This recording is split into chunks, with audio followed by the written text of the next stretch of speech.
Ketemu lagi di Double Check. Ini adalah program yang mengundang tamu-tamu istimewa, tamu-tamu yang menjadi perbincangan di masyarakat. Inilah saatnya saya mengklarifikasi berbagai isu miring berkaitan dengan tokoh yang satu ini. Siapa dia? Anies Baswedan. Mas Anies, terima kasih. Bang Andi. Semoga sehat terima selalu. kasih kesempatannya diundang. Iya. Baik, sebelum kita lanjutkan, kita simak dulu tayangan berikut ini.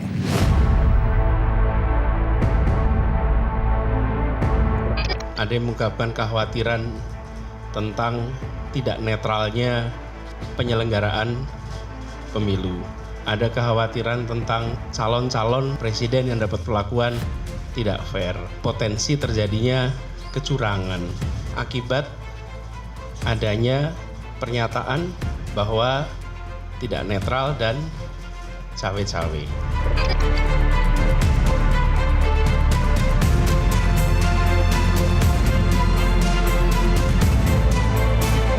Jalan nasional, jalan provinsi ataupun jalan kabupaten terbangun 19.000 km di pemerintahan ini. Kalau coba saya bandingkan dengan pemerintahan 10 tahun yang lalu, di zaman Presiden Pak SBY, jalan tak berbayar yang dibangun adalah sepanjang 144.000 atau 7,5 kali lipat.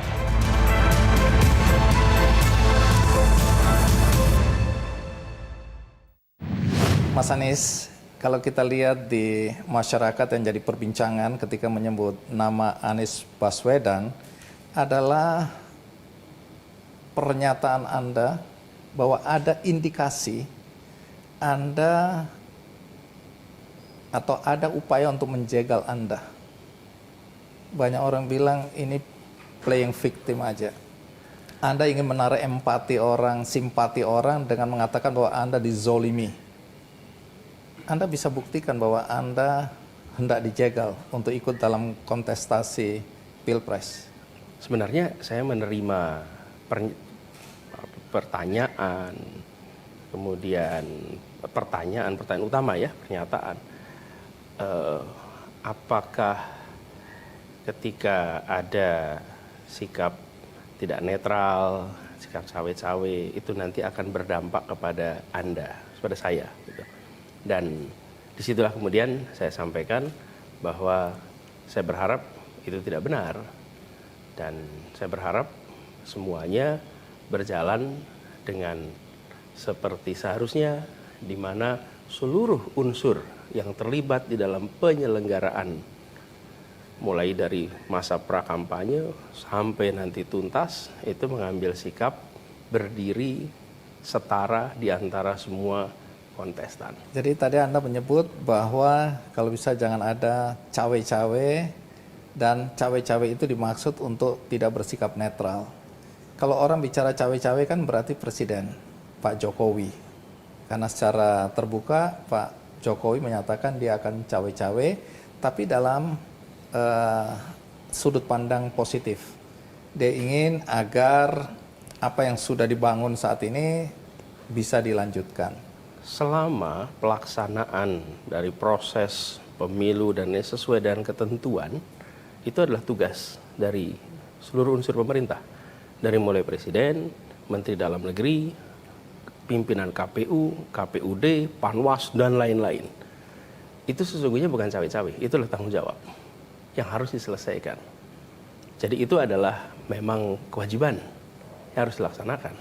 Dan perintah sumpah konstitusi, sumpah ketika kita semua dilantik, ya saya pernah dilantik juga, itu adalah menjalankan pemerintahan dengan baik, dan salah satu kalimatnya adalah menjaga prinsip keadilan. Pendukung Anda mengatakan Presiden sudah tidak netral, sudah berpihak. Kalau Anda sendiri? Saya berharap tidak begitu. Saya berharap Presiden akan mengambil sikap untuk setara di dalam pelaksanaan pemilu. Secara pribadi mungkin punya preferensi, itu adalah hak politik setiap pribadi dalam menjalankan tugas, maka semua ketentuan hukum, semua yang terkait dengan pelaksanaan itu dilaksanakan dengan setara. Salah satu yang disebut sebagai indikasi upaya untuk menjegal Anda menurut para pendukung Anda ini ya, adalah kasus Formula E yang sedang diproses di KPK. Opini itu bisa banyak ya, Bang Andi. Artinya sebuah peristiwa itu bisa dimaknai atau bisa ditafsirkan berbeda-beda. Sebuah peristiwa yang sama, tafsirnya bisa beda-beda. Jadi ketika KPK melakukan proses penyelidikan atas kegiatan Formula E, maka interpretasi itu ya tiap pihak, tiap orang punya hak untuk menginterpretasikannya. Dan kita lihat saja dalam perjalanan ini sudah hampir 1,5 tahun ya dari proses pembahasan di KPK. Kita menyaksikan bahwa apa yang ditemukan oleh BPK dulu di dalam audit-auditnya itulah yang menjadi rujukan bagi saya untuk menilai bagaimana kegiatan kegiatan Formula E. Keyakinan orang-orang yang berseberangan dengan Anda atau yang mengkritisi Anda bahwa memang ada korupsi di Formula E ini. Ketika ada sebuah kegiatan yang menggunakan keuangan negara, maka kegiatan itu harus bisa dipertanggungjawabkan dan harus kemudian dilakukan audit oleh auditor negara. Auditor negara ini yang kemudian nanti akan memeriksa apakah semua kegiatan di sini itu sesuai dengan ketentuan atau tidak, termasuk di dalamnya bila ada praktek penyimpangan atau tidak. Siapa auditornya? BPK. Kegiatan Formula E itu pembayaran dilakukan 2 kali, Bang. Ini berbeda dengan misalnya kalau kita bangun gedung, ada transaksi ribuan kali. Kalau kegiatan Formula E itu hanya 2 kali transaksi di tahun 2019. Sudah diaudit kapan? Tahun 2020 sudah diaudit oleh BPK. 2021 diaudit lagi oleh BPK. 2022 diaudit lagi oleh BPK. Saya rasa nggak banyak tuh, Bang, kegiatan yang sampai diaudit sampai 3 kali direview. Dan dari 3 kali review, 2 kali pembayaran itu tidak ditemukan ada masalah. Jadi dari situ kemudian kita boleh menyimpulkan. Tapi kalau sekedar mengatakan, Bang Andi, belum tentu yang dikatakan itu faktual. Problem yang sering kita alami adalah dikatakan terus-menerus, Bang Andi. Dasinya Bang Andi ini warnanya ungu, Bang. Tapi ada 1.000 orang dengan mikrofon besar bilang warnanya hijau. Terus-menerus dikatakan hijau. Terus Bang Andi panggil ahli warna nih. Tolong ahli warna audit nih dasi saya. Dasi saya warnanya apa? Kita mau percaya yang mana? Yang orang yang ahli warna memberikan audit warnanya ungu, atau 1.000 orang yang punya mikrofon mengatakan warnanya hijau. Itu yang sering kita hadapi. Pak Mahfud, Menko Polhukam, pernah mengatakan dia didatangi oleh pimpinan KPK, dan pimpinan KPK itu mengadu bahwa dia atau lembaganya dalam kesulitan karena setiap kali hendak memanggil Anda untuk diperiksa, kemudian isunya jadi meledak-meletup di masyarakat, kemudian dianggap ini politisasi, sehingga mereka harus mundur. Mereka tidak berani memeriksa Anda karena Anda sudah tanda kutip masuk di dalam ring untuk kontestasi. Jadi ada ketakutan KPK untuk memeriksa Anda, menurut Menko Polhukam. Saya rasa KPK bekerja dengan profesional. KPK bisa memanggil siapa saja di negeri ini. Dan kita sudah saksikan itu. Selama hampir 20 tahun usia KPK, itu siapa saja bisa dipanggil. Jadi saya tidak bisa memvalidasi atau menolak statement itu. Saya sendiri tidak pernah mendengar secara langsung kutipan-kutipan itu. Tapi kita semua mempercayai bahwa KPK bekerja menggunakan prinsip-prinsip tata kelola yang benar, mengikuti aturan hukum yang benar. Artinya bila memiliki dasar untuk melakukan pemanggilan, ya lakukan pemanggilan. Bila tidak ada dasar untuk melakukan pemanggilan, ya tidak bisa melakukan pemanggilan. Jangan sampai tidak ada dasar melakukan pemanggilan, tidak melakukan pemanggilan, lalu ada dongeng yang lain gitu. Wong ini adalah institusi institusi penegak hukum ya. Anda berapa kali diperiksa KPK? Saya diundang 1 kali. Cuma itu ya. Bagi mereka yang tetap melihat Anda dari perspektif negatif, yang berseberangan, dan mereka yang mengkritisi Anda, lagi-lagi punya teorinya. Mereka mengatakan bahwa kasus Anda, Formula E, di KPK ini mandek, karena di situ masih ada loyalis Novel Baswedan, penyidik KPK yang notabene adalah kerabat Anda. Jadi kelompok loyalis inilah yang menghambat pemeriksaan Anda. Gini, Bang, kalau terkait dengan perlindungan, saya percaya perlindungan terkuat itu bukan dari partai, bukan dari kerabat, bukan dari penguasa, tapi dari ketaatan kepada aturan hukum, ketaatan pada regulasi. Saya pernah ditanya, Bang, Mas, Anda ini pegangannya apa? Saya bilang 2 hal nih. Saya menyandar kepada Allah Subhanahu wa taala, yang kedua menyandar kepada aturan. Udah itu aja. Karena itulah yang melindungi kita. Bukan yang lain. Jadi, kalau kita berada di pemerintahan, maka perlindungan terkuat adalah ketaatan kepada prosedur. Itulah yang membuat kita bisa terselamatkan dari urusan apapun. Kalau ada pertanyaan, Mas Anies, Anda korup.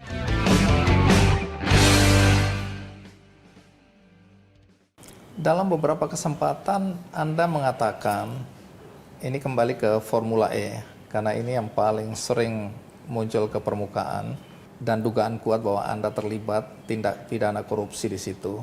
Dalam beberapa kesempatan Anda mengatakan bahwa mereka yang menuduh saya korupsi di Formula E yang harus membuktikan.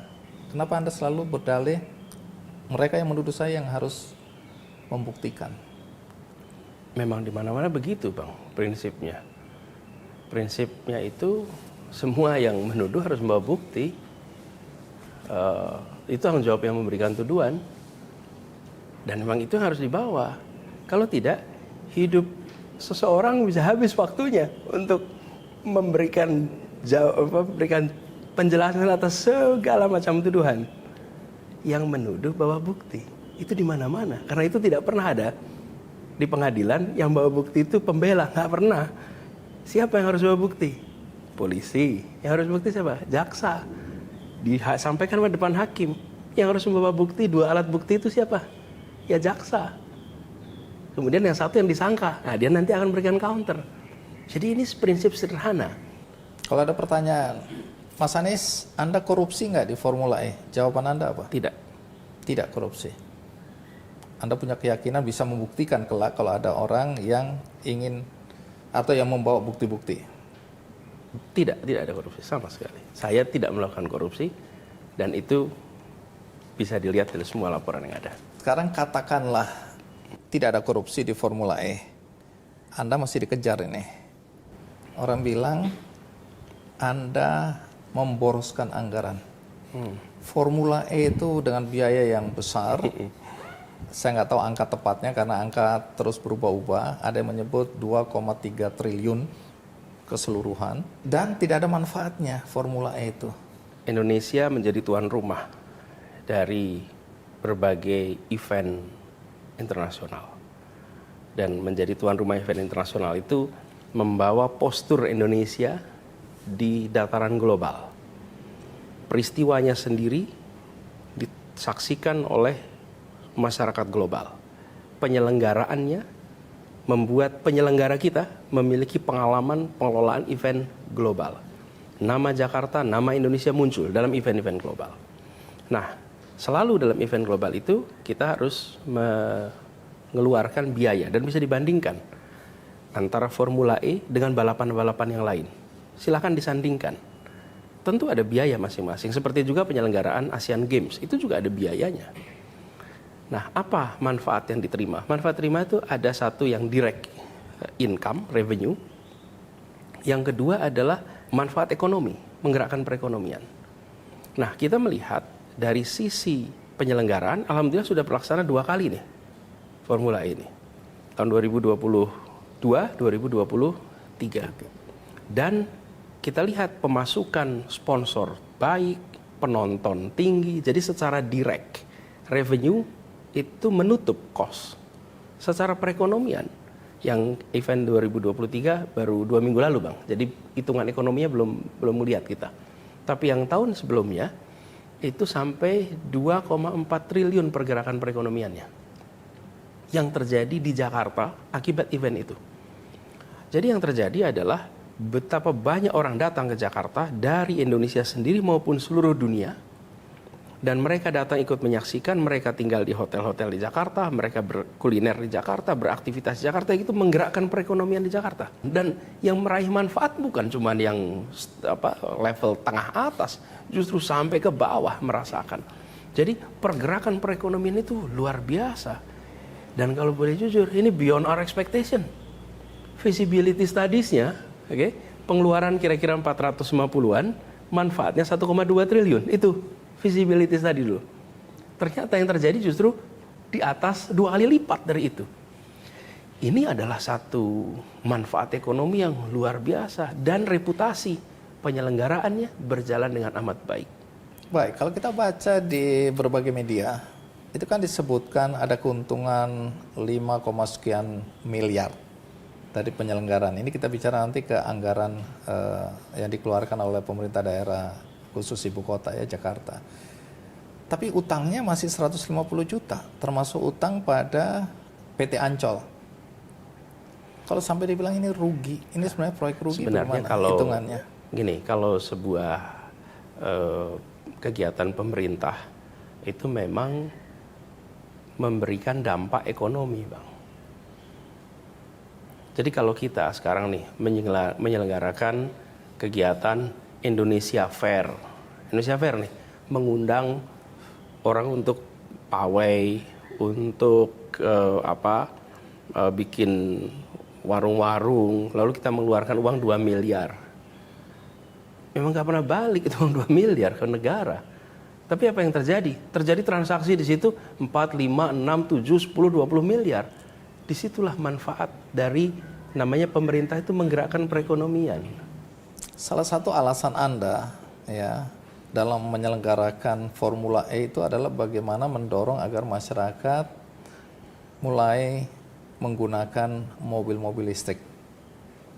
Apa itu betul? Jadi kita memilih ini karena mobil listrik adalah masa depan. Kendaraan listrik itu masa depan.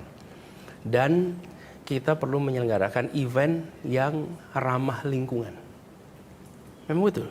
Bahkan itu kampanyenya. Kami di Jakarta sedang menggalakkan konversi bis umum dari berbasis BBM ke berbasis listrik. Mengkampanyekan lewat bis itu, Bang, itu prosesnya panjang. Tapi ketika mengkampanyekan lewat sebuah balap mobil listrik, cepat sekali langsung. Dan itu yang kemudian menjadi salah satu alasan utama bahwa yuk kita undang sebuah event global dengan membawa pesan Jakarta peduli dan Jakarta ingin ikut menjadi bagian dari menyelesaikan global climate crisis ini. Kenapa saya tanyakan ini? Karena di luar sana, di masyarakat kemudian muncul pertanyaan. Jadi dibenturkan dengan pernyataan terakhir Anda bahwa subsidi mobil listrik oleh pemerintah saat ini tidak tepat sasaran. Sehingga orang bilang bagaimana mungkin Anies Baswedan dulu sebagai gubernur mendorong agar orang menggunakan mobil listrik, tapi sekarang dia membandingkan mobil listrik, emisi karbon, dan Anda jadi bahan tertawaan karena ada yang bilang mobil listrik nggak mengeluarkan emisi karbon, gitu ya. Jadi cara berpikir Anda ini yang ditangkap dan dibenturkan dengan apa yang Anda lakukan. Jadi sebenarnya apa yang ingin Anda sampaikan dengan mengkritisi bahwa kebijakan pemerintah untuk mensubsidi mobil listrik itu tidak tepat sasaran? Kendaraan listrik adalah masa depan. Dan masa depan ini harus kita percepat karena kita punya masalah lingkungan di Jakarta, di Indonesia, kualitas udara. Bagaimana caranya? Dengan memperbanyak orang berpindah dari kendaraan pribadi ke kendaraan umum. Karena itulah kendaraan umum harus diperbesar dan kendaraan umumnya berbasis listrik. Oke. Itulah kita perlu jadikan prioritas dan negara harus memberikan subsidi ke situ. Yang terjadi terkait dengan mobil listrik, kita mendukung program mobil listrik. Bahkan di Jakarta, waktu itu ketika saya bertugas, satu, bea balik nama dihapuskan untuk mobil listrik. Yang kedua, bebas ganjil genap untuk mobil listrik. Ini namanya insentif. Tapi saya tidak menggunakan uang rakyat dari pajak untuk membantu pabrik mobil listrik atau untuk membantu orang calon pembeli mobil listrik. Menurut Anda, calon pembeli ini adalah orang-orang yang tidak layak mendapatkan subsidi, begitu? Kenapa? Mobil listrik ini harganya mahal. Oke. Dan mobil listrik harga mahal ini yang membeli adalah mereka yang sangat mampu. Mereka tidak perlu uang rakyat. Kalau Anies Baswedan jadi presiden, maka negara ini akan jadi negara Islam dengan sistem pemerintahan khilafah.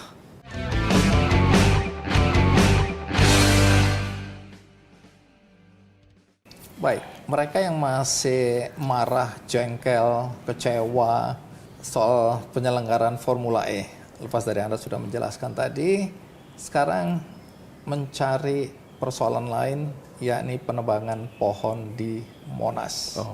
190 pohon hilang gara-gara keinginan Anda untuk menyelenggarakan Formula E di Monas.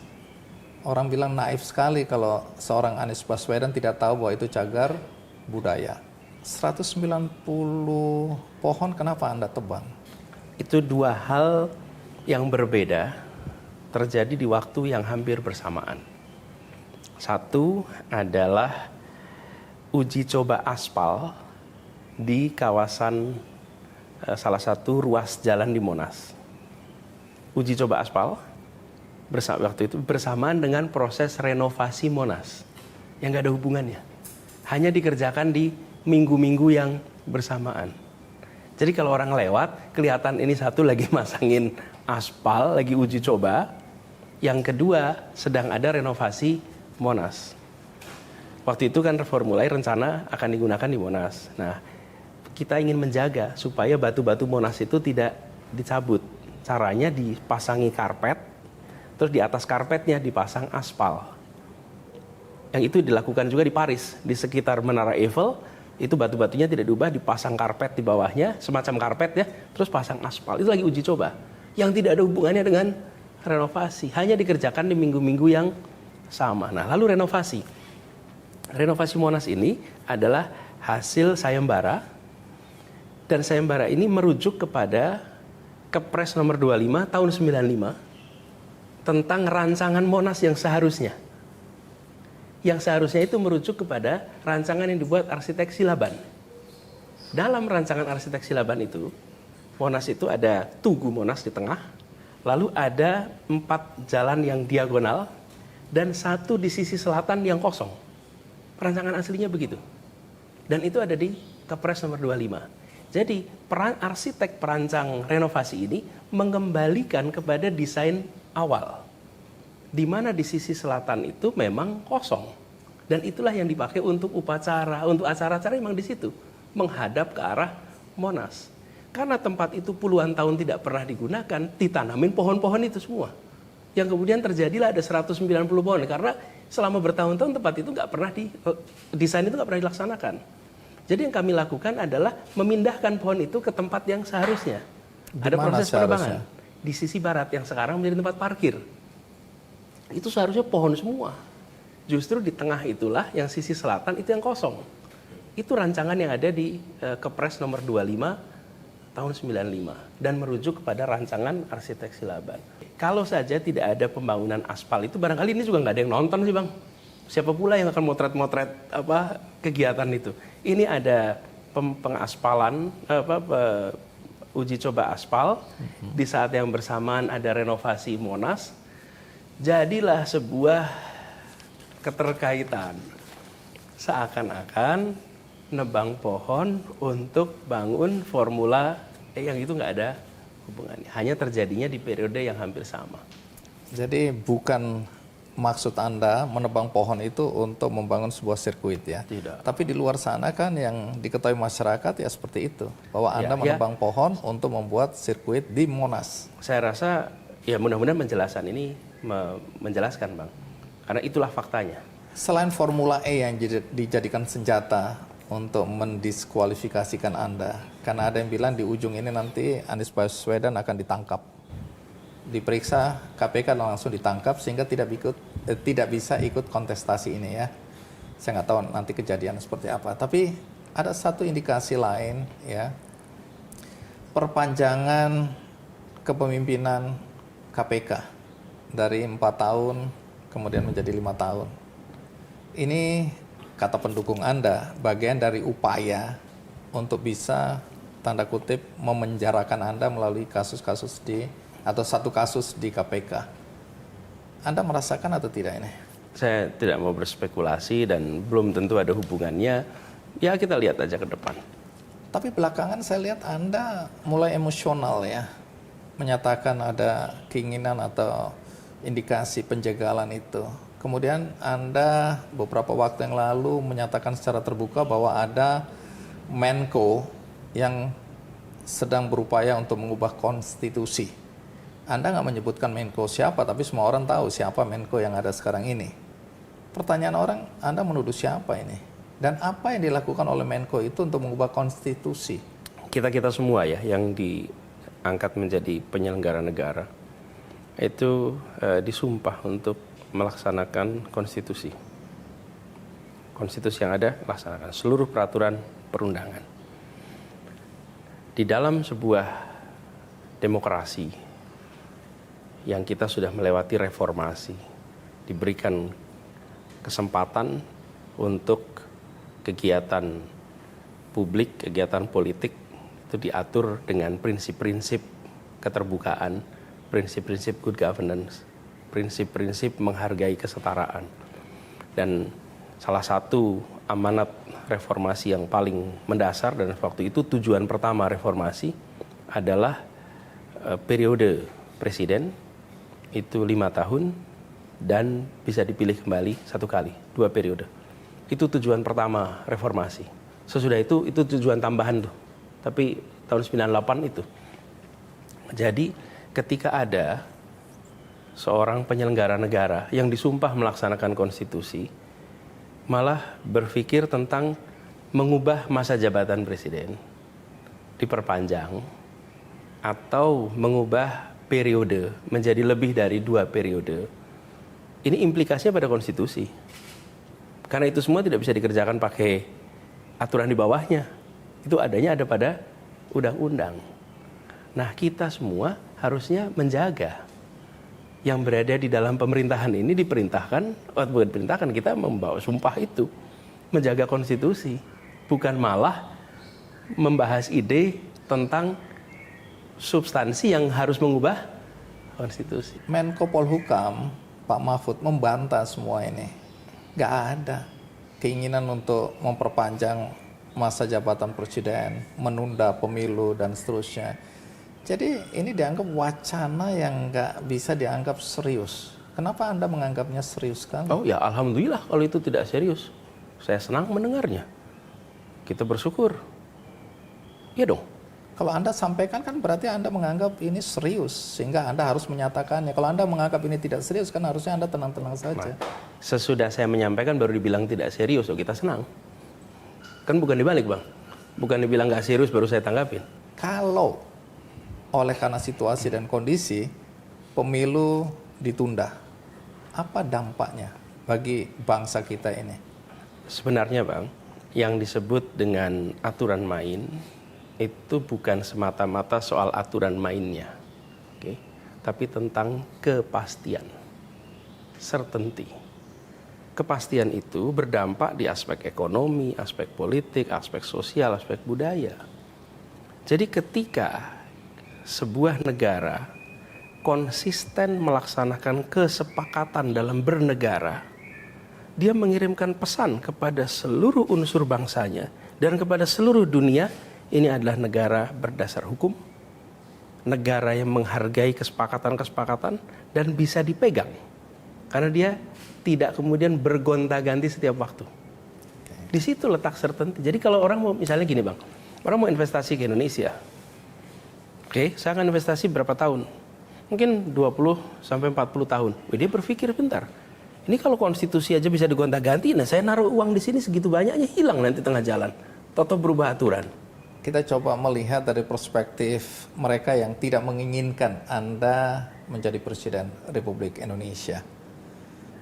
Ini soal kekhawatiran yang selalu terungkap di permukaan. Kalau Anies Baswedan jadi presiden, maka negara ini akan jadi negara Islam dengan sistem pemerintahan khilafah. Jadi Anda identik dengan Islam radikal. Menurut pandangan orang-orang yang tidak menginginkan Anda menjadi presiden. Apa jawaban Anda? Nomor 1, saya sudah bertugas di Jakarta 5 tahun, memimpin Jakarta. Kekhawatiran itu diungkapkan kuat ketika Pilkada 2016-2017. Kuat sekali. Dan kemudian saya pada saat itu saya sampaikan bahwa saya tidak bisa menjawab dugaan, sangkaan, tuduhan dengan perkataan. Tidak bisa. Itu hanya bisa dijawab dengan perbuatan dan kenyataan. Semoga Allah mentakdirkan saya untuk bisa menjawab itu dengan kenyataan. Saya butuhnya waktu. Bukan butuh ruang untuk statement. Butuh waktu. Sekarang sudah selesai nih Bang. Apakah ketika bertugas kemarin semua sangkaan seperti itu ditemukan kenyataannya? Kalau tidak, berarti sangkaan itu batal. Dibatalkan oleh apa? Oleh kenyataan. Bukan oleh pernyataan. Bukan saya mengcounter, tapi kenyataan menunjukkan tidak. Jakarta tenang, teduh, damai, rumah bagi semua. Anda tahu bahwa di media sosial Anda sering jadi olok-olok. Saya tetap mengejar Anda dengan pandangan-pandangan curiga dari orang-orang yang tidak menginginkan Anda menjadi presiden. Ada satu momen di mana mereka bilang sebenarnya Anda ini berbahaya sekali. Karena Anda memecah belah umat. Ini kembali sedikit ke belakang ya. Ketika Anda baru saja dilantik menjadi gubernur, statement pertama Anda adalah ini kemenangan pribumi yang selama ini dijajah. Kenapa harus ada keluar statement pribumi? Apa pesan yang sebenarnya ini ingin Anda sampaikan hari itu? Ini adalah salah satu contoh lagi Bang.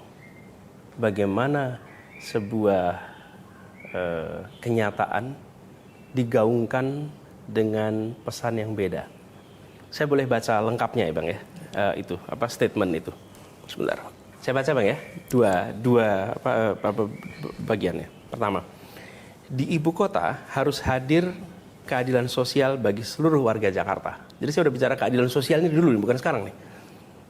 Dan Jakarta satu dari sedikit kota di Indonesia yang merasakan kolonialisme dari dekat.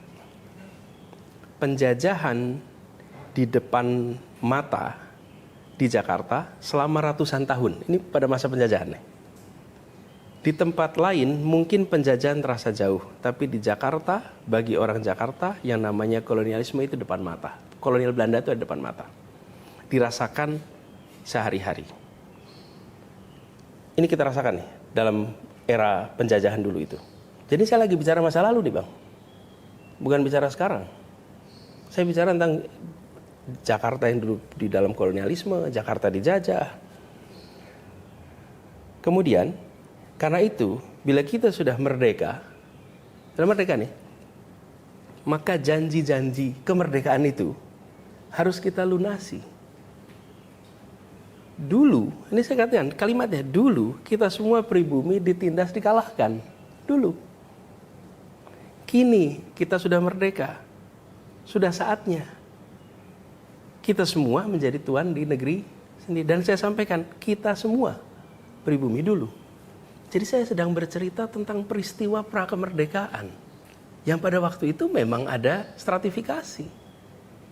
Tidak sama sekali, tidak bicara tentang kemenangan, pribumi, sama sekali tidak ada. Ini bicara tentang masa itu. Mereka yang tidak percaya dengan penjelasan Anda ini, ya, karena Anda dibilang gubernur yang pandai mengolah kata, Anda mengambil spesifik statement itu dengan merefleksikan apa yang terjadi di zaman penjajahan, itu menjadi ada konteksnya ketika yang Anda hadapi dalam kompetisi adalah Pak Ahok yang keturunan Tionghoa.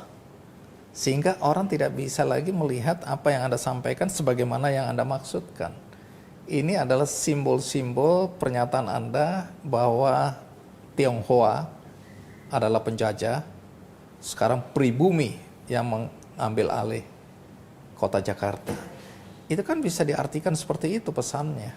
Boleh jika sesudah itu saya tidak bertugas.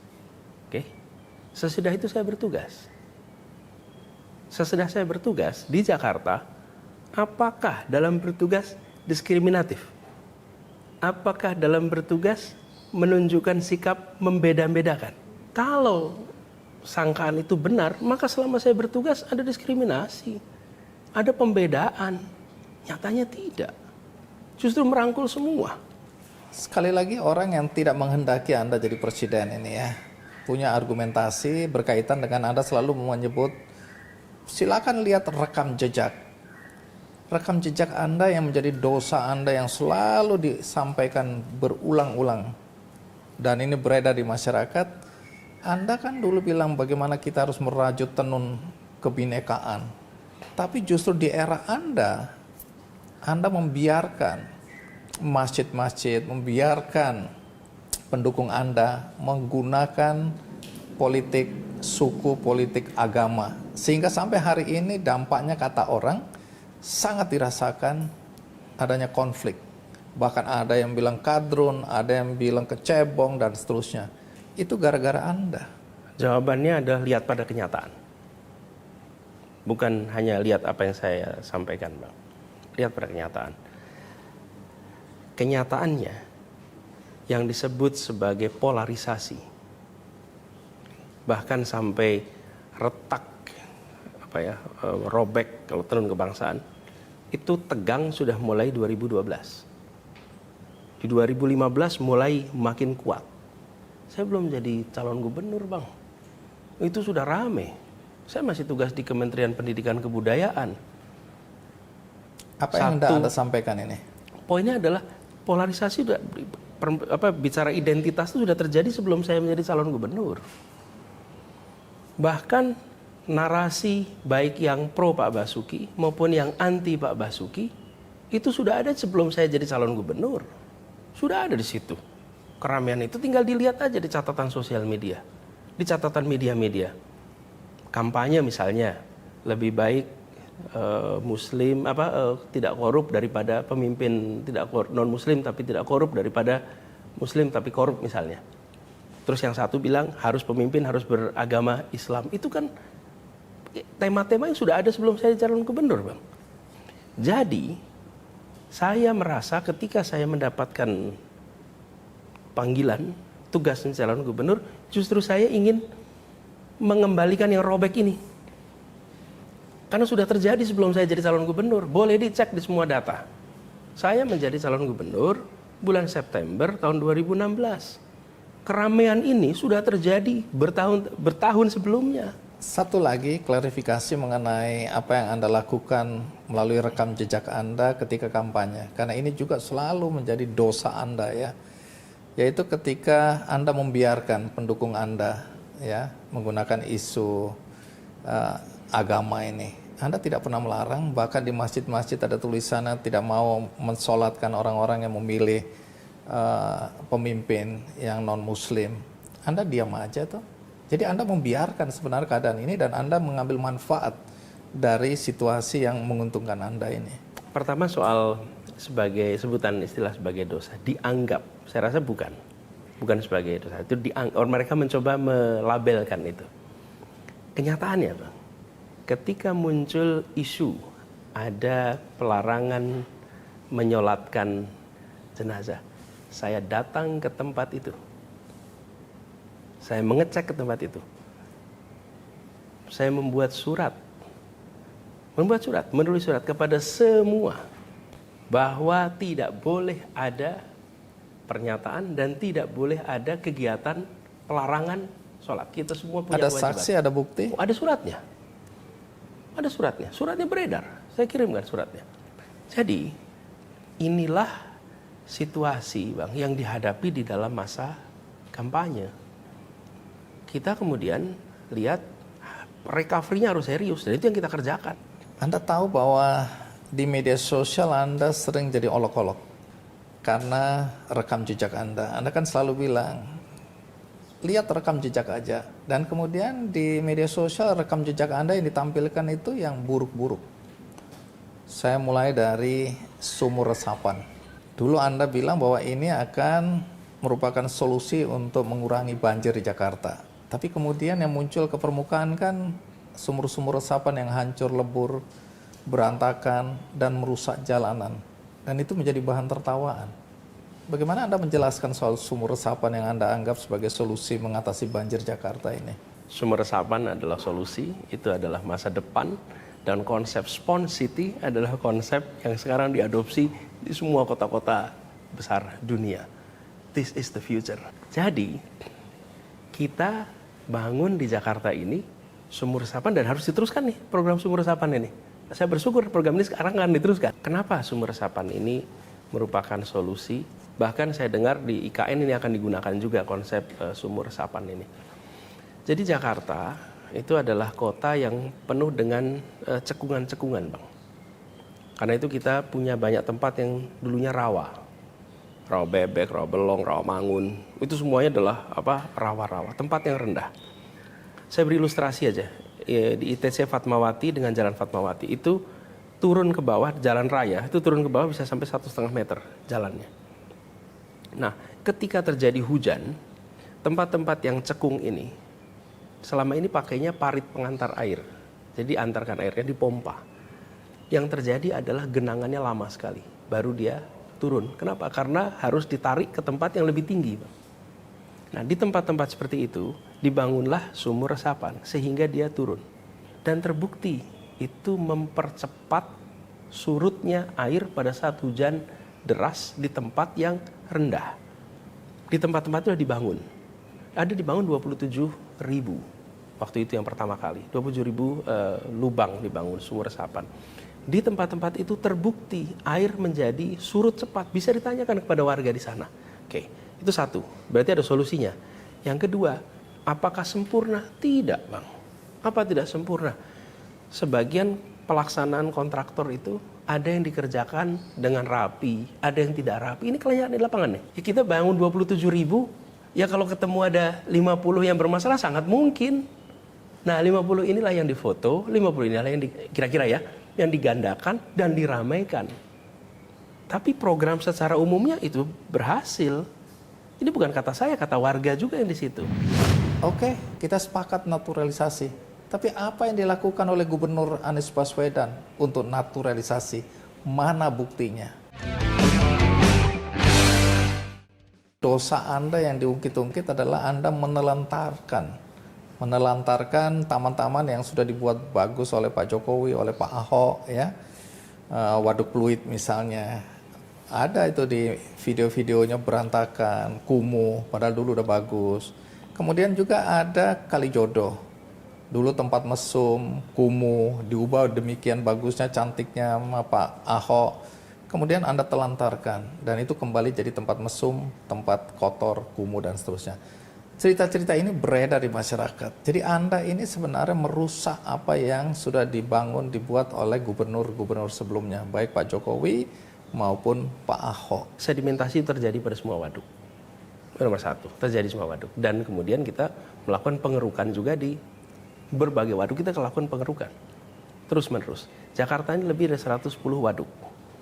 Jadi saya minta kepada semua, yuk kita lakukan pendalaman pada semua waduk. Bukan hanya satu.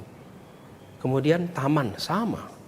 Taman itu justru kita perbanyak. Kita perbanyak, Bang. Sekarang ini, dimanapun kita berdiri, dalam jarak 900 meter ketemu taman. Karena waktu itu saya bilang kita harus buat taman berkeadilan. Jangan buat satu taman dibesarkan sehebat-hebatnya, seakan-akan Jakarta itu hanya tertangani oleh satu taman. Nggak bisa. Bang, saya bertugas Jakarta 5 tahun. Kalau orang bertugas sebentar, cukup diambil satu, gaungkan sebesar-besarnya, seakan-akan semua taman sudah dibangun. Nggak bisa. Memang kalau bangun satu tempat, lalu seluruh Jakarta dapat manfaatan tempat itu, terlalu penuh untuk seluruh Jakarta. Kami bangun lebih dari 420 taman dalam 5 tahun ini. Supaya apa? Di mana saja orang bisa merasakan taman. Dan itu ruang ketiga yang kita pakai. Jadi malah yang kita lakukan itu menambah, merenovasi, bahkan mengubah konsep taman. Kalau contohnya Kalijodo, karena ini yang muncul ke permukaan. Kalijodo katanya hancur nih. Tidak ada yang hancur. Dan itu tinggal dicek aja di lapangan, Bang. Kalau itu nggak usah cek ke saya. Videonya banyak sekali yang beredar. Dicek aja kenyataannya. Kenyataannya, Bang, semua taman itu dirawat. Semua dirawat. Bagaimana ada 420-an taman lebih sekarang ini yang memfasilitasi seluruh warga. Bahkan konsepnya diganti dari garden jadi park. Yang itu kemudian membuat orang bisa bermain di situ. Dulu tuh gini, Bang. Dulu tuh di kota kita ini konsepnya itu garden. Kalau bahasa Inggris ada garden, ada park. Tapi bahasa Indonesia sama-sama taman. Garden itu untuk ditonton. Kalau park itu untuk bermain. Jadi bayangkan seperti Monas yang lahannya sebesar itu. Dikelola sebagai garden. Cirinya apa? Ada tulisan, dilarang menginjak rumput. Oke? Ini warga dari mana-mana yang rumahnya kampung, padat, kumuh, pengen ruang terbuka, datangnya kemana? Ke park. Seluruh dunia begitu. Yang namanya kota itu ada park, namanya city park. Rumputnya ya boleh buat main anak-anak. Karena konsepnya park. Kalau park itu tempat bermain. Kalau garden itu tempat ditonton tanamannya. Lalu kita, taman-taman kita bangun sebagai tempat untuk ditonton. Lalu di mana bermainnya anak-anak? Mas Anies, masih mengenai dosa Anda sebagai gubernur DKI Jakarta. Naturalisasi dan normalisasi. Ini nggak selesai-selesai. Anda menolak normalisasi dan mengatakan alternatif yang benar adalah naturalisasi. Pertama, orang-orang menertawakan karena apa bedanya. Anda menjelaskan, saya pernah lihat bahwa contohnya adalah Singapura, tapi masyarakat tidak bisa memahami apa yang Anda jelaskan. Tapi yang menarik lagi, orang bertanya, oke, kita sepakat naturalisasi, tapi apa yang dilakukan oleh Gubernur Anies Baswedan untuk naturalisasi? Mana buktinya? Kami melihat begini, bahwa di perjalanan bangsa kita ini ke depan, kita harus makin ramah lingkungan. Itu tidak ada pilihan. Oke. Kita harus bergerak ke arah sana. Sebisa mungkin, semua pendekatan kita dari mulai transportasi sampai urusan sungai, itu mengandalkan kepada pendekatan yang ramah lingkungan. Itu prinsip yang kita pegang. Bukan hanya urusan sungai, semuanya. Nah, ketika sampai pada sungai, ada pendekatan yang sudah lama digunakan, betonisasi. Dibuatkan beton kanan kiri. Kanal, itu juga di Eropa dilakukan, 60-an, 70-an, 80-an. Kanal-kanal itu bentuknya beton. Nah, saya sampaikan ke depan, kita tidak bisa terus hanya begini. Justru kita harus mendekatin sebuah pendekatan yang lebih alami. Nah, di dalam konteks Jakarta, ada tempat-tempat yang memang tidak bisa digunakan selain beton. Tempat yang kanan kirinya sudah padat penduduk, tempat yang sudah ketat, ya memang harus menggunakan beton. Ya nggak apa-apa itu dilakukan. Tapi tempat yang di situ justru lahannya masih memungkinkan untuk dijaga ekosistem sungainya, dijaga, jangan dijadikan beton. Saya beri contoh, Sungai Ciliwung misalnya. Sungai Ciliwung yang sudah di kawasan perkotaan sudah ketat, ya mau tidak mau harus pakai beton di situ. Tapi kawasan yang masih hijau, perhatikan Bang, seperti Condet, dari mulai Kalibata sampai Simatupang, itu kawasan yang masih hijau semua, kawasan yang masih alamiah. Ini harus dijaga sebagai kawasan yang natural. Jadi visinya itu bagaimana kota ini menjadi kota yang layak hidup bagi seluruh makhluknya, bukan hanya manusia, termasuk ikannya, termasuk makhluk-makhluk yang hidup di dalam ekosistem sungai. Itulah yang disebut sebagai konsep naturalisasi. Dengan pemikiran seperti ini, orang kemudian melihat Anda nggak melakukan apa-apa. Anda mendiamkan aja semua itu. Enggak juga kalau itu. Apa yang Anda lakukan untuk naturalisasi? Jadi, misalnya sebagai contoh ya, program-program yang sudah berjalan dari sebelum saya nih. Contoh, Sodetan Ciliwung tuh yang sering jadi Yang ramai. Anda tolak itu. Sodetan Ciliwung. Tidak, itu malah kita yang melaksanakan. Sekarang dilaksanakan, katanya Anda abaikan, Anda tidak laksanakan, sehingga semua mandek di zaman Anda. Dan Anda, tanda kutip, dipermalukan, tanda kutip ya, dengan semua apa yang Anda tidak kerjakan, sekarang dikerjakan.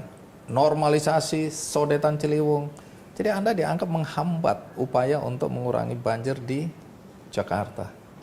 Jadi Sodetan Ciliwung itu mandek bertahun-tahun. Ketika saya mulai bertugas di 2017, proyek itu nggak ada statusnya, berhenti. Kemudian saya datang ke kampung Bidara Cina. Pada waktu itu semua bilang jangan Pak, datang ke sana warga itu marah sama Pemprov. Enggak, saya mau datang ketemu. Saya datang jam 10 malam Bang, hanya berdua, saya dengan satu orang staf. Ketemu dengan seluruh warga di sana. Wih, marah semua warga itu pada pemerintah. A, B, C, D, F, G. Saya bilang saya mau bicara di sini, mau bicara solusi. Percaya, kita mau bicara satu-satu sampai akhirnya proses pengukuran tanah bisa dilakukan. Sampai akhirnya proses pembebasan lahan bisa dilakukan. Itu terjadi Bang, ketika saya bertugas. Dan saya bicara dengan warga. Saya mendatangi warga. Sebelumnya kalau lurah datang sama datang disambut pakai parang Bang. Boleh dicek gitu. Dan ketika saya datang mereka nggak sambut dengan parang. Mereka terima gubernur mau datang. Ketemu. Saya nggak bawa aparat sama sekali, cuma berdua. Proses itu kemudian berjalan. Dari situlah kemudian mulai pembangunan itu bisa dilaksanakan. Bahkan ada gugatan-gugatan di pengadilan yang kemudian saya sampaikan kita nggak usah banding. Itu bukan hanya kasus di sini Bang, beberapa kasus lain nggak usah banding. Supaya proyek-proyek kita bisa jalan. Nah, ketika saya selesai bertugas di bulan Oktober 2022, Sodetan Ciliwung sudah selesai 50%. Itu fakta Bang. Gak mungkin bisa Sodetan Ciliwung selesai 50% kalau gak ada pembebasan lahan. Gak ada proses bicara dengan warga, tidak ada proses pengukuran. Nah itu semua dikerjakan. Nah ini kan jenis pekerjaan sunyi Bang. Pekerjaan yang ramai itu kan peresmian Bang. Ini pekerjaan-pekerjaan yang tidak terlihat, itu dikerjakan. Tidak bisa, kemudian mendadak. Setelah saya selesai, dalam 2 bulan jadi. Ini simsalabim. Itu Bandung Bondowoso yang bisa begitu. Langsung aja kalau gitu saya tanya. Kalau Anda jadi presiden, Anda akan lanjutkan atau tidak IKN ini? Dosa Anda yang lain sebenarnya masih banyak nih deretan ya. Yang disampaikan atau yang sering dijadikan perbincangan, termasuk ketika Anda kampanye, Anda menolak reklamasi, Anda mengatakan kebijakan yang dilakukan oleh gubernur sebelumnya Pak Ahok untuk mengizinkan reklamasi itu akan merugikan nelayan, merugikan rakyat, menguntungkan pengusaha. Kemudian setelah Anda dilantik, Anda menyegel beberapa bangunan yang sudah ada di atasnya, ya. Tapi sekarang Anda kasih izin tuh. Orang kemudian bercuriga, jangan-jangan Pak Gubernur ini udah dapat sesuatu nih dari pengusaha-pengusaha yang punya kepentingan di proyek reklamasi ini. Jadi ada rencana membangun 13 pantai baru di Jakarta. Waktu itu. Dan kita sampaikan bahwa ini adalah sebuah teluk. Muaranya 13 sungai. Okay. Kalau sungai itu membawa air sampai ke muara, ketemu dengan pantai, dan garis pantainya diperpanjang 3 km lagi, maka terjadi backwater, airnya balik. Jakarta akan terendam air. Karena air yang seharusnya sudah sampai ke laut, justru ketemu dengan daratan tambahan yang bisa sampai 3 km panjangnya.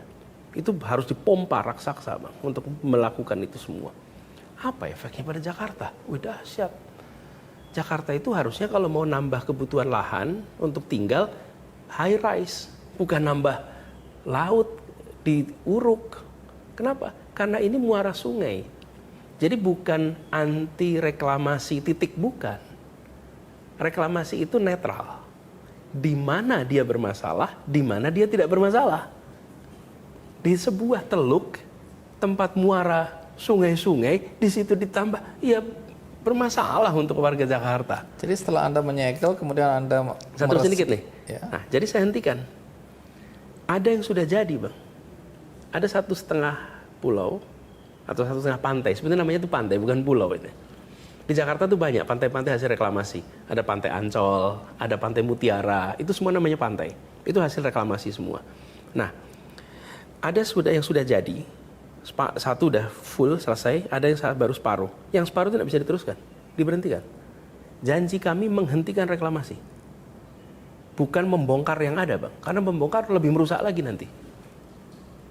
Jadi, hentikan. Yang sudah terjadi, selesai di situ. Tidak bisa ditambah. Jadi yang sudah terjadi baru separuh. Mau seperti apapun, nggak bisa dikerjakan. Apakah tekor? Ya pasti tekor. Mereka merencanakan sebesar itu, sekarang hanya ada segini kok.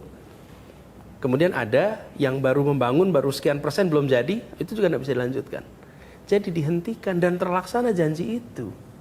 Jadi Anda mengizinkan setelah ada Saya tidak pernah koreksi. mengizinkan reklamasi, Bang. Oke? Tidak pernah mengizinkan. Jangan keliru, tidak pernah ada izin reklamasi. Reklamasi dihentikan, titik. Oke? Sekarang lahan yang ada itu diubah. Yang semula dikuasai oleh swasta, sekarang menjadi lahan milik kita. Lahan itu menjadi kawasan Kita terbuka. itu? Negara. DKI. Dulu kawasan itu kawasan tertutup. Yang tertutup memang milik mereka. Sekarang terbuka, siapa saja boleh masuk ke situ. Dan semua orang yang memang sudah memiliki lahan itu, beli transaksi, dihormati.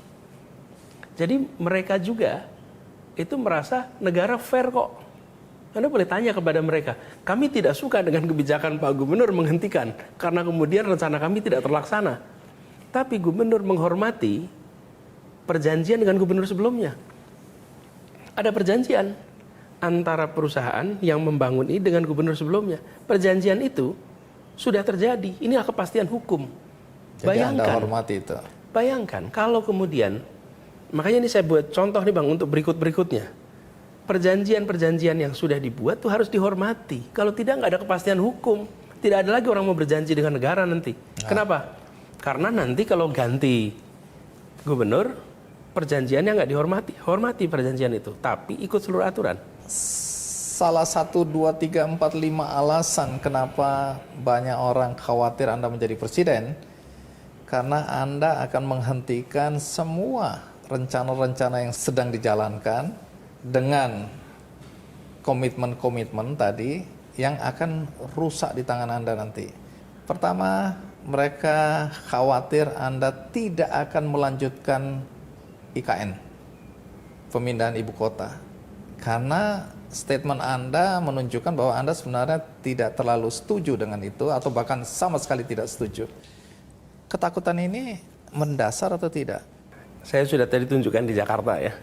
Bagaimana kita menghargai aturan hukum dan memberikan kepastian. Dan saya konsisten soal ini. Aturan main nasional sampai domestik sampai daerah, jaga konsistensi itu supaya memberikan pesan bahwa semua yang disebut regulasi itu dihormati. Gitu kira-kira. Lalu terkait dengan ini. Kadang-kadang saya ini bertanya, Bang Andi, kenapa ya selalu ditanya soal IKN itu diteruskan apa tidak? Kok tidak tanya apakah bansos diteruskan apa tidak? Kok tidak tanya apakah program subsidi untuk petani diteruskan apa tidak? Apa sesungguhnya ada masalah di sini sehingga harus diperlukan kekuatan politik untuk terlaksana?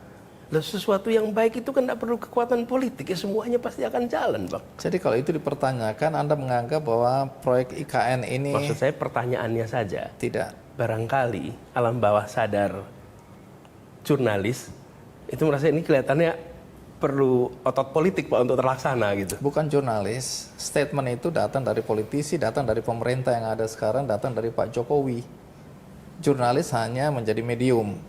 Jadi sebenarnya kekhawatiran ini datang dari Pak Jokowi. Sebuah program kalau itu baik ya Bang, ya otomatis akan jalan dengan sendirinya lah. Siapa yang mau menghentikan program baik Bang? Tanya aja rakyat yang protes. Semua program yang baik itu kok dihentikan rakyat yang protes Bang. Baik, langsung aja kalau gitu saya tanya. Kalau Anda jadi presiden, Anda akan lanjutkan atau tidak IKN ini? Dan jawaban saya selalu saya sampaikan bahwa ini adalah undang-undang. Sudah diputuskan undang-undang. Dan undang-undang itu harus dilaksanakan oleh penyelenggara negara. Siapapun yang terpilih menjadi penyelenggara negara. Nah, saya di dalam nanti mengalokasikan anggaran, kalau misalnya petugas nih, pemerintah siapapun mengalokasikan anggaran dan lain-lain, itu harus mengambil keputusan-keputusan, bukan? Nah, saya sering sampaikan, kalau saya mengambil keputusan, ada 4 dasar yang dipakai. 1, prinsip kesetaraan keadilan. Ini nomor 1. 2, kepentingan umum. 3, common sense, ilmu, data. 4, undang-undang, regulasi. 4 itu. Jadi, dalam banyak kebijakan-kebijakan apapun, bukan hanya kebijakan di masa lalu, tapi kebijakan baru yang mau dibuat, itu kira-kira harus memenuhi 4 kriteria ini. Itu yang dilakukan. Jadi, saya sampaikan bahwa program-program, kegiatan-kegiatan yang memberikan rasa keadilan, yang memberikan manfaat publik, sejalan dengan data, fakta, kemudian ilmu pengetahuan sesuai regulasi harus jalan dong. Gitu kira-kira. Baik, kenapa ini menjadi isu yang muncul ke permukaan lagi? Karena Anda memberikan sinyal ya yang cukup kuat bahwa belum tentu apa yang dilakukan atau yang dijalankan oleh pemerintahan yang sekarang ini akan Anda lanjutkan. Ambil contoh, Anda mengatakan bahwa ini kan program 5 tahun, selesai. Kita harus berhenti, menengok ke belakang untuk melihat apakah arahnya sudah benar. Ini kan sebenarnya nakut-nakutin, belum tentu loh saya jalankan kalau arahnya tidak benar. Pak Jokowi kemudian membalas pantun Anda ini dengan bilang, kita jangan seperti pompa bensin dong, mulai lagi dari nol. Ya harus dilanjutkan. Kemudian ada bilang, kalau sudah SD, SMP, SMA ya harusnya kuliah. Tidak lagi mundur jadi SD atau SMP lagi. Karena itu yang terjadi. Siapapun pemimpin baru, dia mau menunjukkan legasinya, dia batalkan yang ini, dia bangun yang itu. Sinyal itu yang membuat orang khawatir ini kalau Anies Baswedan jadi presiden, semua jadi berantakan karena Anda adalah antitesis dari Pak Jokowi. Begini, menjawab tentang besok, Bang. Ya, tentang besok. Itu tidak bisa pakai data, Bang. Karena belum kejadian, Bang. Saya mau jawab pakai kemarin aja, Bang. Yang sudah terjadi di Jakarta. Oke? Apa yang sudah, misalnya sodetan Ciliwung, kita teruskan kok. Kita lakukan. Taman, kita banyakin tamannya. Bahkan, kalau boleh lihat nih, Bang, Pak Jokowi itu sangat memperhatikan kampung-kampung rakyat kecil. Beliau 2 tahun di Jakarta. Sesudah itu ada penggantinya Pak Basuki. Sesudah Pak Basuki ada penggantinya Pak Jarod sebentar, lalu saya. Boleh dibandingkan coba. Perhatian pada rakyat kecil kampung-kampung. Antara apa yang diarahkan Pak Jokowi dengan kemudian eranya Pak Basuki, dengan eranya Anies, coba dilihat. Kami lindungi, kami tata kampung-kampung itu. Tidak ada lagi rasa takut di kampung-kampung itu. Justru yang ada penataan kampung-kampung.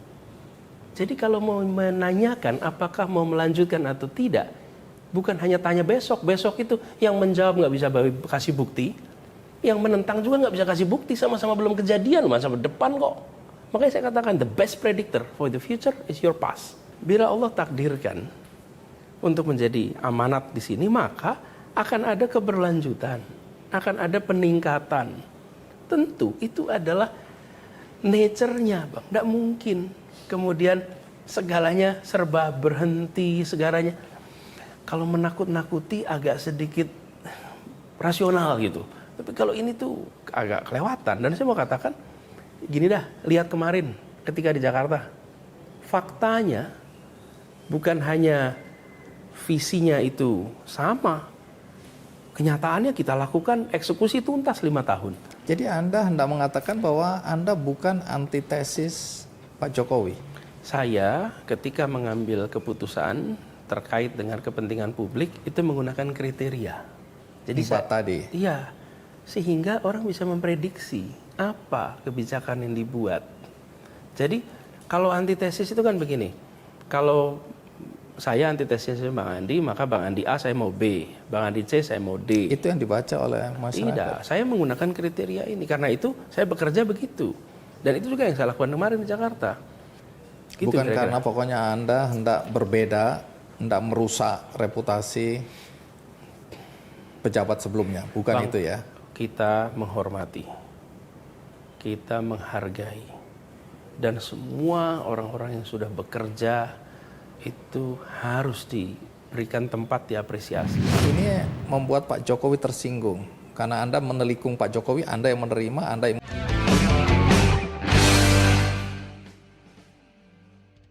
Orang memang melihat Anda dan memberikan stempel antitesis tadi berkaitan dengan pembicaraan di masyarakat. Bagaimana hubungan Anda dan Pak Jokowi ini kurang baik. Malah ada yang bilang buruk sekali. Dan itu kembali dikaitkan ketika Anda dicopot, tanda kutip, dicopot sebagai Menteri Pendidikan dan Kebudayaan. Sehingga orang selalu mengatakan bahwa Anda kecewa, Anda marah, bahkan Anda ya bisa dibilang benci sama Pak Jokowi. Ini kemudian berkembang sampai hari ini. Saya mau tahu dulu, bagaimana perasaan Anda pada Pak Jokowi sebenarnya? Saya hormat, saya menghargai, dan saya bersyukur dicukupkan tugas di Kemdikbud. Karena kemudian hikmahnya saya mendapatkan pengalaman yang lebih kaya sebagai penyelenggara negara di Jakarta, gubernur. Saya juga tidak pernah tahu bahwa kemudian saya dapat amanat sebagai gubernur. Tapi pada waktu itu ada 7 orang, Bang, yang pada reshuffle itu. Jadi harus diingat-ingat, Bang, ini bukan 1 nih, Bang. Bukan ada 7. Menteri Pendidikan aja ya? Ya, ada 7. Yang tidak diajak bergabung kembali ke dalam kabinet yang... Ya. Nah, 7 ini, cuman orang kadang-kadang ingatnya cuma 1, padahal enggak, ini ada 7 nih gitu. Ada Pak Jonan, ada Pak Sudirman Said, ada Pak Ferry Mursidan, ada Pak Saleh Husin, ada Pak Yudi Krisnandi, ada siapa lagi, saya lupa nama-namanya. 7. Pak Marwan. Jadi ini keputusan politik yang harus dihormati, dan saya tidak pernah tanya juga. Tidak pernah dijelaskan oleh Presiden atau oleh Istana apa alasan kenapa Anda tidak diajak lagi? Kenapa? Karena seketika Presiden memutuskan, pasti beliau memiliki pertimbangan yang lengkap tentang bagaimana beliau harus menjaga apakah keseimbangan, apakah arah, dan lain-lain. Dan buat saya itu adalah hak beliau, kita hormati. Jadi Anda tidak marah ketika Anda dicopot sebagai Menteri marah, Pendidikan? Dan kita terus bekerja bersama, Bang. Ketika saya kemudian bertugas di Jakarta, bisa dibilang kapan saja saya minta waktu untuk audiensi, beliau selalu berikan. Dan banyak urusan di Jakarta itu yang memerlukan dukungan dari pemerintah pusat. Kapan saya perlu, saya selalu kontak, lapor, diberikan waktunya. Tapi pencopotan Anda ini kan diikuti isu tidak sedap ya, bahwa ada temuan pembayaran tunjangan profesi guru yang kelebihan bayar. Ini istilah yang sering dipakai ke Anda juga, kelebihan bayar. 23,3 triliun kalau tidak salah angkanya ya. Kemudian yang menuduh Anda ini korupsi. Jadi Anda korupsi 2,3 triliun itu yang membuat Anda dicopot. Justru itu adalah surat dari kami kepada Kementerian Keuangan menyatakan bahwa ada begitu banyak uang ditransfer kepada guru yang gurunya nggak ada. Itu justru laporan dari kami dan ada suratnya. Jadi bukan dibalik nih. Jadi, dan itu bukan dari Kemdikbud, itu dari Kementerian Keuangan yang ditransfer langsung ke daerah kepada guru yang kita lihat ini bermasalah, malah kita laporkan. Jadi, Bang, alasan sebenarnya hanya Bapak Presiden yang tahu. Dan Bapak Presiden memang memiliki hak untuk mengganti siapa saja. Dan saya pun tidak pernah membayangkan bahwa namanya sebuah jabatan itu akan menempel terus-menerus. Tidak mungkin lah. Ada waktunya itu akan selesai. Dan ketika pada waktu itu saya dicukupkan, pada saat reshuffle, saya itu merasa Tuhan memberikan hikmah yang kita tidak tahu. Cuman hikmah itu tidak pernah datang kemarin. Hikmah itu selalu datangnya besok. Jadi pada saat kejadian, kita tunggu aja hikmahnya apa. Tidak mungkin ada sebuah peristiwa tidak memberi hikmah. Dan ternyata saya menemukan hikmahnya kemudian. Jadi saya malah bersyukur sekali. Kalau sekarang saya menengok ke belakang, saya bersyukur saya mendapatkan nama di Jakarta. Kekayaan pengalaman yang luar biasa, Bang. Dari mulai kalau mengurus manusia, dari mulai ke dalam anak dalam kandungan, sampai mengurus makam. Itu yang diurusin kami di Jakarta. Kemudian saya bertugas di Jakarta di saat Jakarta diterpa dengan pandemi. Sebuah pengalaman kepemimpinan dalam sebuah krisis yang dahsyat. Tuhan mentakdirkan saya berada di dalam sebuah tanggung jawab mengelola sebuah kota, salah satu terbesar di dunia yang menghadapi pandemi yang luar biasa. Saya merasa mendapatkan sebuah karunia pengalaman yang dahsyat yang saya tidak dapatkan itu kalau saya masih bertugas di kementerian. Baik. Jadi saya malah kalau boleh, Bang, saya berterima kasih dan bersyukur. Itu tangan Tuhan yang membuat saya jadi punya kekayaan pengalaman yang Masya Allah saya syukuri. Jadi tidak ada kemarahan ya dalam sama sekali pencopotan. ada. Tapi alasannya belum jelas. Nah, ada yang kemudian mengaitkan ini secara logika mungkin sulit diterima, tapi ada orang yang percaya bahwa dosa Anda sehingga Anda dicopot, walaupun Anda sebutkan bukan saya sendiri loh ya, ada 7 lainnya, kenapa saya terus yang dipermasalahkan? Karena Anda sekarang muncul ke permukaan ya. Ada satu peristiwa. Nah, kebetulan saya lihat di sini ada lukisan Pangeran Diponegoro. Ya. Saya nggak tahu ini dipasang sebelum acara ini atau ini sudah selalu ada. Di sini ada. Oh, selalu di ini. sini. Jadi Ini hasil karya pelukis Rosid. Udah ada di sini kira-kira 10 tahun sekarang. Bukan simbol sesuatu yang Anda ingin sampaikan melalui acara ini ya, bukan ya? Bukan. Karena ini ada ceritanya kenapa di sini. Oke, tapi saya mau cerita versi saya dulu ya. Oke, boleh. Satu hari, pemerintah Belanda menghubungi Indonesia, kemudian berniat mengembalikan tongkat pusaka. Ini ibaratnya tongkat komandonya Pangeran Diponegoro yang dirampas oleh Belanda, dibawa ke Belanda ketika penangkapan Pangeran Diponegoro dan ingin dikembalikan. Pada saat itu, dikembalikan itu seharusnya Pak Jokowi yang menerima. Tapi hari itu Anda dianggap menelikung Pak Jokowi, Anda yang menerima. Kenapa ini menjadi persoalan besar? Karena ada kepercayaan, terutama mungkin di masyarakat Jawa, bahwa tongkat komando yang pusaka itu siapapun yang menerima pertama kali dan memegangnya, maka dia punya peluang untuk menjadi pemimpin. Pemimpin ini bisa relatif. Nah, ini membuat Pak Jokowi tersinggung. Karena Anda menelikung Pak Jokowi, Anda yang menerima, Anda yang memegang pertama kali. Ini, ada begitu ya? Ini ada alasan yang membuat kata orang Anda diberhentikan. Saya cerita sedikit. Saya baru bertugas di Kemdikbud, menteri dari kedutaan Belanda datang dan menyampaikan bahwa cakra Pangeran Diponegoro akan dikembalikan. Top secret, tidak bisa diketahui siapapun kapan waktunya dan lain-lain, semuanya dijaga confidentiality-nya. Karena nilai dari barang ini itu priceless istilah mereka, tak ternilai harganya. Dan banyak orang yang mencoba untuk memburu barang ini. Jadi mereka menempatkan ini sebagai sebuah operasi khusus. Nah, kemudian saya laporkan ini, bahwa ini akan ada pemberian kepada Presiden, bahwa akan ada pengembalian. Dan kemudian diatur sebuah acara di Galeri Nasional bersamaan dengan kalau tidak salah pameran Raden Saleh kalau tidak salah, atau Pangeran Diponegoro, saya lupa. Raden Saleh atau Diponegoro, waktu itu pamerannya.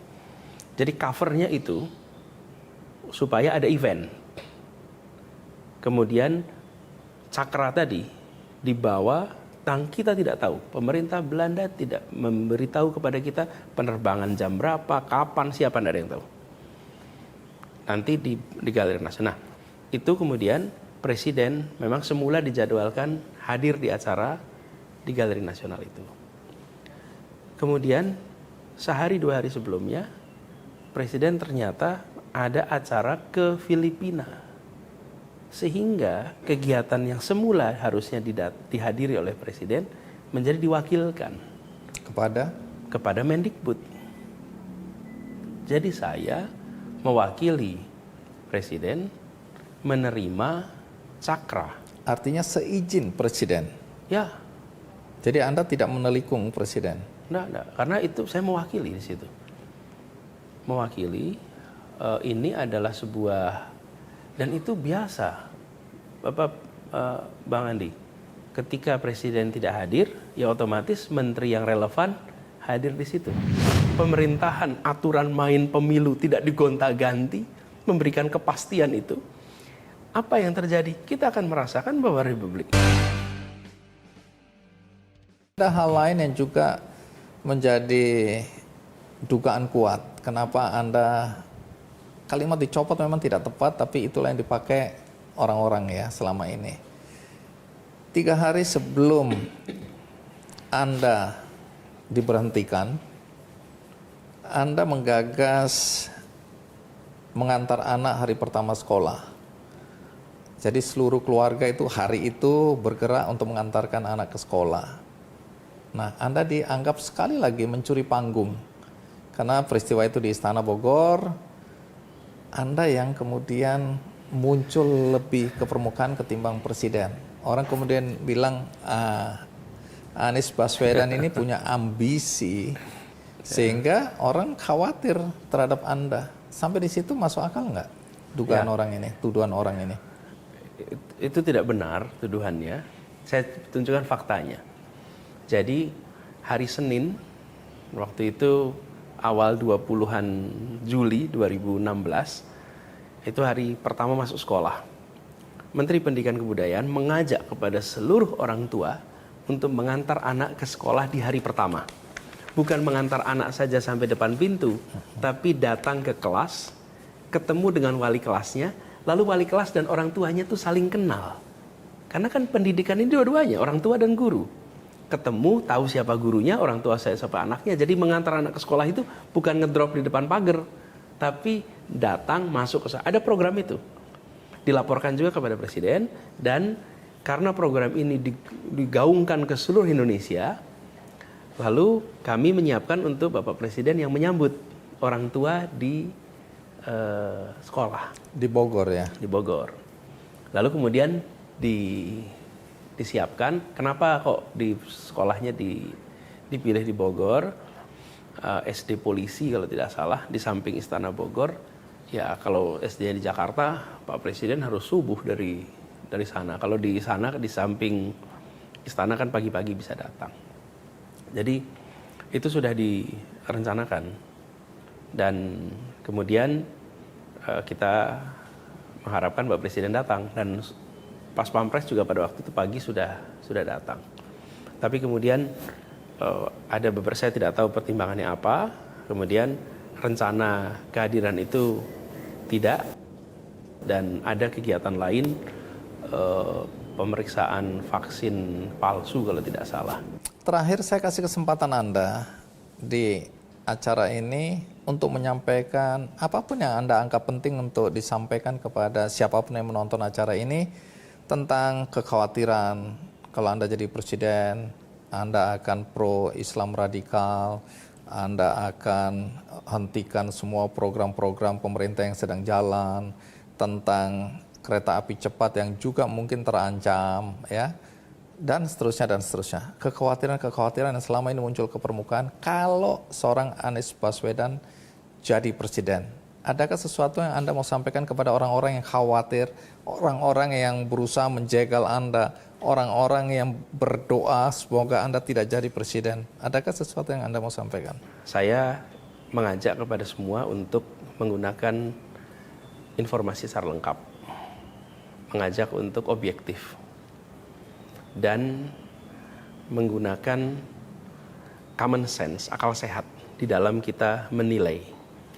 Saya percaya bahwa kenyataan itu akan berbicara jauh lebih kuat daripada pernyataan. Dan apa yang sudah kami karyakan di Jakarta kemarin, itu jadikan itu sebagai basis untuk melakukan penilaian. Bukan hanya kata-katanya. Misalnya pidato, ya cek aja kenyataannya. Jadi lihat kenyataan itu dan kekhawatiran-kekhawatiran yang dihembuskan, itu sudah dihembuskan sejak 2017. Dan saya sudah bertugas di Jakarta selama 5 tahun. Silahkan dicek apa kekhawatiran itu terbukti. Kalau kekhawatiran itu tidak terbukti, maka harus dibatalkan. Bila ada tudingan tidak ramah pada minoritas, kemudian diskriminatif, kemudian apapun lah itu, label-label itu, lihat di Jakarta. Dia udah 5 tahun bertugas. Kalau dia belum bertugas, maka boleh dicurigai pakai tudingan itu. Tapi kalau dia sudah bertugas, lihat kenyataannya. Apakah justru ketika bertugas mengayomi semua, menjangkau semuanya. Jadi itu yang terkait dengan kekhawatiran-kekhawatiran. Program juga sama. Program baik diteruskan, dibesarkan, dikembangkan. Itu prinsip. Dan ketika program bermasalah harus dikoreksi, lakukan koreksinya seperlunya. Jadi kita objektif di situ. Kenapa? Ini kan bukan selera pribadi. Ini amanat dari rakyat. Dan itu juga yang dikerjakan di Jakarta. Boleh dicek kenyataan di Jakarta. Nah, lalu tentang kedepannya, saya melihat bahwa kita harus menomorsatukan tema kesetaraan di dalam kebijakan-kebijakan kita. Sehingga pertumbuhan ekonomi yang tinggi ini dirasakan oleh rumah tangga di Indonesia. Bukan hanya angka pertumbuhannya tinggi secara statistik, tapi rumah tangganya juga merasakan peningkatan kesejahteraan. Karena bisa sekali terjadi pertumbuhan ekonominya tinggi, tetapi yang merasakan hanya sebagian. Kita biasa sebut itu sebagai ketimpangan. Nah, ini harus dibereskan. Di situ ada masalah kemiskinan, kesulitan keluarga-keluarga untuk bisa memenuhi kebutuhan hidupnya. 2 hal. 1, biaya hidupnya yang tinggi. 2, pemasukannya yang kecil. Dan ini yang harus menjadi perhatian kita. Jadi masalah kemiskinan, lapangan pekerjaan, biaya hidup, itu yang akan menjadi fokus sangat serius. Seperti juga kemarin ketika di Jakarta. Lalu, terkait dengan pemerintahan. Kita ingin agar meritokrasi dikembalikan menjadi prioritas utama. Di tubuh TNI, di tubuh polisi, di tubuh ASN. Meritokrasi kembali. Jangan sampai karir dari mereka-mereka yang berseragam, baik ASN, TNI, polisi, itu karirnya tidak mencerminkan prestasinya. Karirnya mencerminkan prestasinya, bukan karir yang mencerminkan koneksinya. Kenapa? Supaya negara bisa deliver yang terbaik bagi rakyat. Yang pertahanan, yang keamanan, keamanan kepolisian, law enforcement, sama yang pelayanan ASN. Ketika prestasi berakhir pada karir, maka yang terbaik akan mendapatkan kesempatan. Dan kalau terbaik dapat kesempatan, rakyat juga yang mendapatkan kebaikan. Nah, jadi pemerintahan harus pemerintahan meritokratik. Dan ini juga membuat kita-kita yang nanti melihat pemimpin ASN, pemimpin polisi, pemimpin TNI adalah komandan-komandan, kepala-kepala yang memang melalui jalur meritokrasi. Nah, dengan seperti itu, bangsa kita akan berdiri tegak melihat, iya, di Republik ini masalah ketimpangan kita selesaikan, kesejahteraan kita tingkatkan, negaranya berjalan dengan pemerintahan meritokratik, lalu demokrasinya dihormati, kebebasan berpendapat dilindungi, pemerintahan aturan main pemilu tidak digonta-ganti, memberikan kepastian itu. apa yang terjadi? Kita akan merasakan bahwa Republik ini dalam suasana yang sehat, suasana yang baik. Itu salah satu. Masih banyak lagi, Bang. Tentu waktunya nggak mungkin untuk jelasin semuanya. Tapi ini sebagai Mudah-mudahan gambaran kita awal. bisa bertemu lagi, karena dosa-dosa Anda masih banyak. Sehingga satu hari kelak, saya berharap kita bisa ngobrol lagi untuk menjelaskan banyak hal yang sampai hari ini masih terus beredar di masyarakat tentang Anda. Baik, sekali lagi terima kasih Mas Anies. Saya menghargai Sama-sama, betul Andi. waktu Anda. Terus kemudian kedatangan Anda di acara ini karena banyak sekali orang yang tidak percaya lagi-lagi bahwa Anda berani tampil di Kick Andy Double Check. Itu dia wawancara saya dengan Anies Baswedan mengenai berbagai isu. Tentu tidak akan cukup waktu karena banyak sekali informasi, rumors, isu yang beredar di masyarakat yang memang harus dikonfirmasi. Tapi setidaknya hari ini kita sudah mendengarkan penjelasan. Apapun penjelasan Anda boleh percaya boleh tidak, tapi sudah dikonfirmasi.